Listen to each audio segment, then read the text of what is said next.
அரசியல் செய்ய வேண்டும் என்பதற்காக செம்மணிக்கு வந்துவிட்டு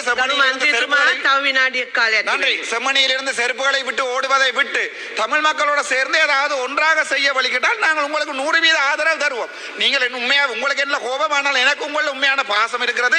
அண்மையில கூட ஜெர்மனியிலிருந்து சொன்னார், இல்லை அவரை அவமானப்படுத்த வேண்டாம், அவருக்கு உதவி செய்வதற்கு ட்ரை பண்ணுங்கள். நான் சொன்னேன், நான் அவருக்கு எப்பயோ லிப்ட்ல சொன்னான், நான் இவருக்கு உதவி செய்கிறேன் என்று சொன்னான். ஆனால் அவர் ஒருபோதுமே எங்களுடைய வளங்களை பாவிப்பதும் இல்லை, எங்களை பற்றி நாங்கள் சொல்வதையும் கேட்பதுமில்லை. அதை விட வடக்கு மாநிலத்திலே ஒரு பாராளுமன்ற உறுப்பினருக்கு தர வேண்டிய 10 மில்லியன் டைவர்சிஃபைட் ஃபண்ட், அதாவது பன்முகப்படுத்தப்பட்ட நிதி பாராளுமன்ற உறுப்பினர்களுக்கு சிறப்பாக இருக்கு. அந்த பாராளுமன்ற நிதியை கூட எங்களுடைய அமைச்சர் இன்று வரைக்கும் வடக்கு மாநிலத்தில் இருக்கிற ஆறு பேருக்கும் எடுத்து தரவில்லை. எடுத்து தந்திருந்தால் அதிலே நாங்கள் ஒரு சிறந்த செயற்திட்டம் ஒன்றை செய்து வைத்திருக்கலாம். அதையும் விட நான் முக்கியமான ஒரு விடயத்தை சொல்லி